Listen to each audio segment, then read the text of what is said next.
S&P 500에 매달 100만 원, 22년이면 9억이야. 매달 300만 원씩 꺼냈어도 원금이 안 줄어. 이게 월급쟁이가 은퇴하는 산수야. 어떤 계좌에 넣어야 세금을 아끼는지, 반토막 나면 어떻게 버텨야 하는지, 은퇴하고 나서 돈을 어떻게 꺼내 쓰는지까지 숫자 전부 깔아주게. 먼저 S&P 500이 뭔지부터 가자. 이름이 어렵게 생겼는데 별거 아니야.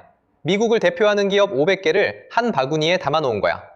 엔비디아, 애플, 아마존 이런 기업들이 다 이 바구니 안에 들어있어. 근데 왜 이걸 사라는 걸까? 내가 직접 주식을 고르면 안 되는 걸까? 핵심은 이거야. 이 바구니는 고정이 아니야. 실적이 나빠지는 기업은 자동으로 빠지고 잘하는 기업이 새로 들어와. 마치 썩은 과일은 알아서 버려지고 싱싱한 과일이 채워지는 마법의 과일 바구니 같은 거야. 내가 어떤 기업이 좋은지 공부하고 고를 필요가 없어. 바구니가 알아서 해줘. 그리고 지금 이 바구니 안에서 상위 10개 기업이 전체의 약 40%를 차지해. 이게 무슨 뜻이냐면 내 돈이 자동으로 가장 잘 나가는 기업에 집중되고 있다는 거야. 잘하는 데에 돈이 알아서 몰리는 구조인 거지. 그래서 이 바구니의 30년 성적이 어떻냐? 연평균 수익률이 약 10%야. 연 10%라는 건 내가 1,000만 원을 넣으면 1년 뒤에 1,100만 원이 된다는 뜻이야. 별거 아닌 것 같지? 근데 이게 30년 동안 꾸준히 나온 평균이야. 이게 얼마나 대단한 건지 비교해 볼게. 월가의 펀드 매니저들 알아?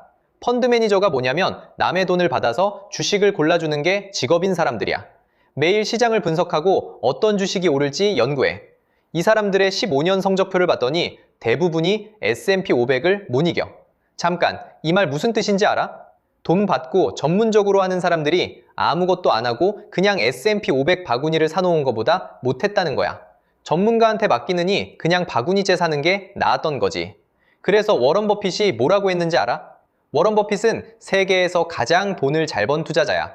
이 사람이 아내한테 유언을 남겼는데 상속자산의 90%를 S&P 500에 넣어라야.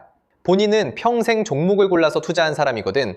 근데 정작 가족한테는 고르지 말고 그냥 바구니째 사라고 한 거야. 왜? 종목 고르는 게 얼마나 어려운지를 누구보다 잘 아니까. 이쯤 되면 궁금하지 않아? 이렇게 좋은데 왜 다들 S&P 500 안 사고 코인이나 테마주를 할까? 이유가 있어. 느리거든. 연 10%라는 게 하루하루 보면 체감이 안 돼. 옆자리 김대리가 코인으로 5배 벌었다는 소리가 들려. 그러면 흔들려. 나도 저걸 해야 하나? 그래서 빠르게 2배, 3배 되는 걸 찾아 떠나. 근데 솔직히 생각해봐. 그 빠른 걸로 진짜 부자 된 사람 주변에 있어? 대부분은 벌었다가 다 토해내. S&P 500은 느리지만 30년 동안 한 번도 진 적이 없는 시스템이야. 좋은 건 알겠어. 근데 진짜 궁금한 건 이거잖아. 내 월급에서 매달 얼마를 빼야 되고 그걸 몇 년이나 해야 되는 건지. 하나만 알아두면 돼. 72의 법칙. 이름은 어려운데 내용은 쉬워. 72를 수익률로 나누면 내 돈이 2배가 되는 시간이 나와.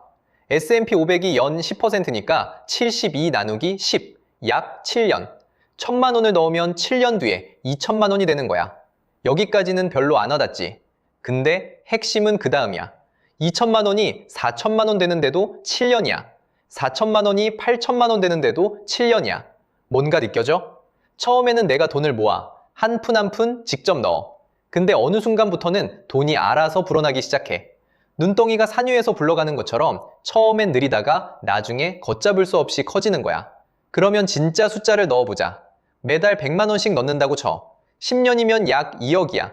솔직히 이때까지는 감흥이 없어. 왜냐면 원금이 1억 2천이고 수익이 8천만 원이거든. 내가 넣은 돈이랑 불어난 돈이랑 크게 차이가 안 나. 근데 15년 차에 접어들면 분위기가 확 달라져. 약 4.1억. 원금은 1억 8천인데 수익이 2억 3천이야. 느껴져? 수익이 내가 넣은 돈을 추월하기 시작하는 거야. 여기서부터 진짜 재밌어져. 20년이면 약 7.6억. 원금 2억 4천. 수익 5억 2천이야. 내가 낸 돈의 2배가 넘는 돈을 시스템이 벌어다 준 거야. 자, 그러면 여기서 질문. 도대체 얼마가 모여야 출근을 안 해도 되는 걸까? 상상만 해도 행복하다. 그치? 생각해봐. S&P 500이 연 10%씩 불어나잖아. 근데 거기서 4%만 꺼냈어. 10% 벌어서 4%만 쓰면 나머지 6%는 계속 불어나. 그러면 어떻게 돼? 써도 다시 차. 원금이 안 줄어. 이게 무슨 뜻이냐면 나한테 필요한 생활비만 알면 졸업 금액이 바로 나온다는 거야. 월 생활비가 300만 원이라고 쳐. 물론 20년 뒤엔 물가가 올라서 더 필요할 거야. 근데 물가 얘기까지 꺼내면 계산이 복잡해지니까 일단 지금 기준으로 감 잡아보자. 월 300, 1년이면 3,600만 원이잖아. 이 3,600만 원이 전체 자산의 4%가 되려면 부억이 있으면 돼. 부억에서 4%만 꺼내면 딱 3,600만 원이니까. 생활비가 월 400만 원이 필요한 사람은 12억. 어렵다고? 괜찮아. 공식 하나만 외우면 끝나. 내 1년 생활비에 25를 곱해. 그게 내 졸업 금액이야.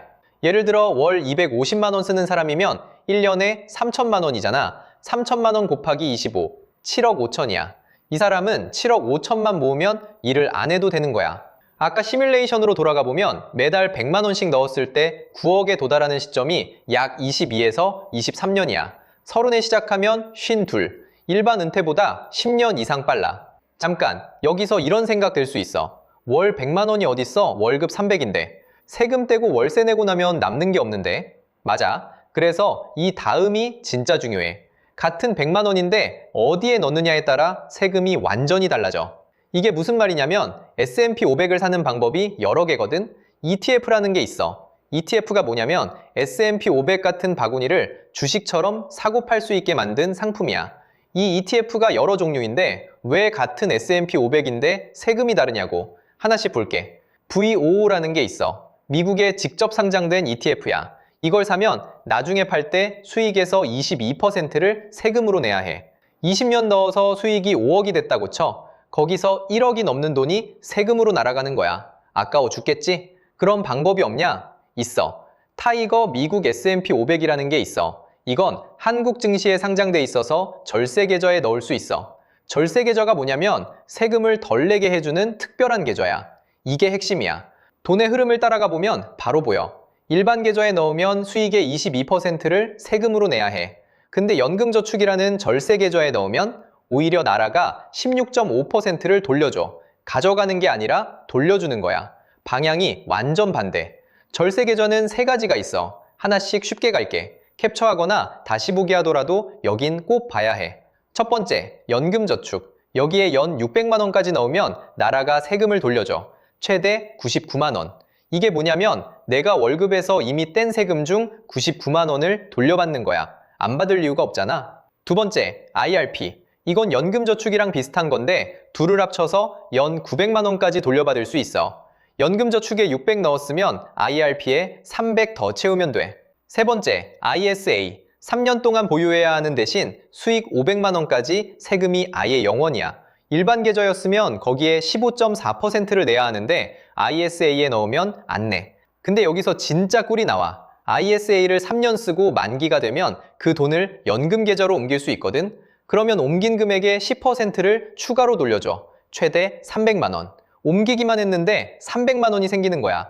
그러면 실전에서 어떻게 하냐? 연금저축에 월 50만 원, ISA에 월 50만 원. 이렇게만 하면 매년 수십만 원에서 수백만 원을 아끼는 거야. 별거 아닌 것 같지? 근데 이 차이가 20년이면 수천만 원이 돼. 아낀 세금을 다시 투자에 넣으면 그것도 복리로 불어나니까. 자, 여기까지가 시스템이야. 어떤 ETF를 사고 어떤 계좌에 넣고 매달 얼마를 넣을지까지 다 정했어. 근데 솔직히 이게 제일 어려워. 이 시스템을 20년 동안 흔들리지 않고 유지할 수 있느냐는 거야. 왜 어렵냐고? S&P 500은 반토막 난 적이 있어. 한 번이 아니라 세 번이나. 2000년 닷컴 버블. 인터넷 기업들이 하늘을 뚫을 것 같았는데 거품이 터져. 49% 빠져. 회복까지 6년. 2007년 금융위기. 은행들이 무너져. 57% 빠져. 회복까지 5년 반. 2020년 코로나. 전 세계가 멈춰. 34% 빠졌는데 이건 5개월 만에 돌아왔어. 무서운 숫자야. 1억을 넣었으면 5천만 원이 되는 거잖아. 그 통장을 열어볼 때 심장이 어떻겠어. 근데 여기서 봐야 할 건 딱 하나야. 세 번 다 돌아왔다는 거야. 한 번도 빠짐없이. 2026년 지금도 봐. 1월에 7천을 처음 뚫었는데 4월 현재 6.7% 빠진 상태야. 뉴스만 보면 세상이 무너지는 것 같아. 근데 역사에서 봤잖아. 이 정도 조정은 거의 매년 오는 거야. 근데 여기서 재밌는 게 뭔지 알아? 적립식으로 매달 넣고 있는 사람한테 하락장은 오히려 기회야. 왜냐면 주가가 떨어졌으니까 같은 100만 원으로 살 수 있는 수량이 늘어나거든. 세일 기간에 더 많이 사는 거지. 2008년 금융위기 때 매달 꾸준히 넣은 사람은 회복기에 수익률이 폭발했어. 싸게 산 물량이 전부 수익으로 돌아오니까. 이상하지 않아? 명품 가방이 30% 할인하면 줄 서서 사잖아. 근데 주식이 30% 빠지면 다 도망가. 세일인데 왜 반대로 행동할까? 계좌를 너무 자주 봐서 그래. 매일 주식창을 들여다보는 건 다이어트 하면서 5분마다 체중계에 올라가는 거랑 같아. 숫자가 출렁일 때마다 멘탈이 같이 흔들려. 자동이체 걸어놓고 잊어버려. 반토막이 무서운 게 아니야. 반토막 났을 때 팔아버리는 게 무서운 거야. 자, 마지막 질문. 진짜 최종이라 제일 중요해. 9억을 다 모았어. 이 돈을 어떻게 꺼냈어야 안 떨어질까? 한 번에 빼면 안 돼. 원금이 사라지면 그 다음 달부터 수입이 제로야. 아까 말한 4% 기억나지? 9억의 4%가 연 3,600만 원. 월로 나누면 300만 원. 잠깐, 이게 뭔 소리냐면 출근을 안 해. 근데 매달 300만 원이 들어와. 원금은 그대로 있고 수익에서만 꺼내는 거야. 내가 자고 있어도 여행 가 있어도 상관없어. 시스템이 대신 일하고 있으니까. 20년 동안 매달 100만 원을 넣었을 뿐인데 나는 쉬고 돈은 계속 일하는 시스템이 완성되는 거야. 월급쟁이한테 이보다 현실적인 은퇴 시나리오가 있을까? 해야 할 건 3가지야. 매달 정해진 날에 자동으로 사는 것. 그걸 유지하는 것. 계좌를 매일 들여다보지 않는 것. 자, 여기서 하나만 해볼래? 아까 얘기한 공식 기억나지? 내 1년 생활비에 25를 곱해봐. 그게 네 졸업 금액이야. 얼마 나왔어? 댓글로 써줘. 숫자로 직접 보면 감이 완전 달라져. 그리고 주변에 투자는 무조건 어렵다고 생각하는 사람 있잖아. 아니면 나는 안 될 거야. 포기한 친구. 이 영상 하나만 공유해줘줘. 10분 영상으로 평생 갈 시스템 하나 만들어질 수도 있어. 월급쟁이 친구 하나 구한다 생각하고 돈 이야기 이런 식으로 계속 풀 거야. 세금, 계좌, 시장 흐름까지. 도움됐으면 구독이랑 좋아요 하나만 눌러줘. 오늘 시작해도 20년 뒤가 다른 사람이 있고 오늘도 생각만 하는 사람이 있어.